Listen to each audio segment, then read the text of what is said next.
बांग्लादेश रे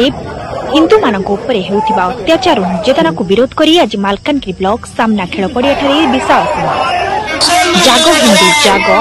नारा और बांग्लादेश में दीर्घ 5 मास धरी चलुवा हिंदू मानक प्रति अत्याचार और निर्यातना को विरोध करी जय हिंदू सुरक्षा मंच नारा रे कंपी उठिला संपूर्ण जिला मालकानगिरी ब्लॉक खेल पड़िया ठारे हजार हजार संख्यार हिंदू उपस्थित रही प्रतिवाद खेल पड़िया ठारे हिंदू सुरक्षा मंच तरफ बांग्लादेश रे चलिथिबा हिंदू मानक ऊपर विभिन्न प्रकार अत्याचार विरुद्ध विराट बड़ प्रतिवाद सभा आयोजन होइछि। विगत अगस्त मास ठारू बांग्लादेश हिंदू मानक ऊपर मुसलमान माने जघन्य अत्याचार करबा आरंभ कर दैछंती। बांग्लादेश रे दिन राति मां भौणी भाई बापतुल्य व्यक्ति मानक ऊपर जेउ भली भाबरे निर्मम भाबरे हत्या बलात्कार अकथनीय अत्याचार विधर्मी मुसलमान माने करुछंती ताहाको आउ सही होउनी बोली एही मंचर हिंदू धर्म प्रचारक बाबा विश्वमित्र गिरी कहिसंती। आज मालकानगिरी विभिन्न हिंदू संगठन तरफ बांग्लादेश रे हिंदू मानक ऊपर हेउतिबा अत्याचार विरुद्ध रे स्वर उत्तोलन होइछि। एही मंचरू जिल्लार समस्त भाषाभाषी हिंदू भाई भौणी मानकू आह्वान जणाइछंती संगठित हेबार समय आसीगला। जागो हिंदू भाई भौणी आपण माने जागंतु आउ विलंब न करी समस्ते एक होई विधर्मी मानक विरोध रे स्वर उत्तोलन करिवार समय आसीगला बोली मालकानगिरी बंगाली समाजर सभापति गौरांग कर्माकार कहिसंती। आज एही मंचरू बांग्लादेश हिंदू मानक ऊपर हेउथिबा अत्याचार विरोध रे मालकानगिरी जिलापालक जरिया रे महामहिम राष्ट्रपति मान्यवर प्रधानमंत्री ओडिशा मुख्यमंत्री एवं राज्यपालक उद्देश्य रे स्मारक पत्र दिया जायछि। मालकानगिरी धनंजय ठिकादार रिपोर्ट जनता पावर टीवी। आज जो एडे विराट रैली रे आज जो एकत्रित संपूर्ण जिल्ला हिंदू मान संगठित होते कारण हूँ बांग्लादेश जो भाव में हिंदू मान को अकथनीय अत्याचार कराई बर्बर भाव में हत्या कराई माँ भौणी मान को दर्शन कराई किसी दिन पूर्व बांग्लादेश जन आम इस्कन हिंदू धर्म जन सन्त चिन्मय दास कृष्ण दास को गिरफ्त कराई।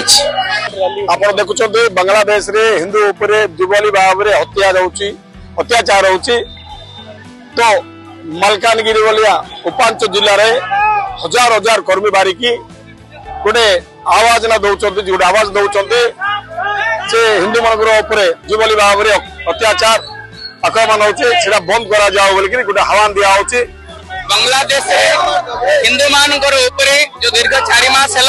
अकथनीय अत्याचार चली छोट छोट छुआ मान घरे फांसी दे दौरान माँ भौणी मान 20-25 जन मुसलमान मिसी रेप कर हत्या तार फलस्वरूप मालकानगिरी विशाल रैली तो चिन्मय स्वामी को कहीं गिरफ्त कले तो आज प्राय 10-11-12 हजार भक्त संख्या ये मालकानगिरी संख्यार रैली डीएन के छक रु सुभाष छक पर्यंत तो आज रैली उद्देश्य बहुत प्रकार प्राय 1971 मसीह शुरू करके जो बांग्लादेशी माने भूले जाती बेंगलोर गोटे प्रवाद अच्छी जे दूध कला दिए काल साप पुषे क्षीर और कदली पाचिला कदली देखी जदि आम साप को पुषिबा हाँ पुणे से साप आसिक काटती से आज हिंदू मान माध्यम आज बांग्लादेश स्वाधीन हिंदू मान द्वारा सहयोगिता आज से हिंदू मान से जगार से स्थिति रे अत्याचार करा काटी जाउचे हना जाउची आ चिन्मय कृष्ण दास प्रभु विशेष करके से प्राय गोटे सभा प्राय 4-5 लोक को गोटे जगार हिंदू को गोटे जगार कर वक्तृता द्वारा बांग्लादेश जे कट्टरपंथी अच्छा डोरी जाती चिन्मय प्रभु को देश विरोधी कहीकि देशद्रोही कहीकि जेल में पकाई बिना शर्ते चिन्मय प्रभु को मुक्ति प्रदान करा जाओ आओ 1971 मसीह शुरू कर वर्तमान पर्यंत जे अत्याचार बेंगली जो हिंदू मान प्रति सनातन मान प्रति टार्गेट करा जाउची दुष्कर्म करा जाउची कटा जाउची हना जाउची घर पोड़ी दिया जाउची ये सब बंद करा जाओ। तो आम आज जो रैली प्राय 11-12 हजार लोक आम मालकानगिरी रैली करिचु मुख्य उद्देश्य हिंदू मान प्रति यही भाया कार्य न हो से आज आम कलेक्टर जे अच्छा बाबू अच्छा कलेक्टर बाबू पाखे आम गोटे एप्लाय कलु जे आपण এর এটা প্রধানমন্ত্রী পাখরে রাষ্ট্রপতি পাখরে এটা পৌঁছিব কেমিতি এর সুরা হব। হরে কৃষ্ণ। ମାଲକାନଗିରି କଣ ମୁଖ୍ୟ ଉଦ୍ଦେଶ୍ୟ କଣ ଥିଲା? ମୁଖ୍ୟ ଉଦ୍ଦେଶ୍ୟ ଥିଲା ବାଂଲାଦେଶରେ ଆମର ହିନ୍ଦୁମାନଙ୍କ ପ୍ରତି ଯେଉଁ ଅତ୍ୟାଚାର ଚାଲିଛି, ମାନେ ହିନ୍ଦୁ ବିରୋଧୀ କାମ ଗୁଡ଼ା ଚାଲିଛି,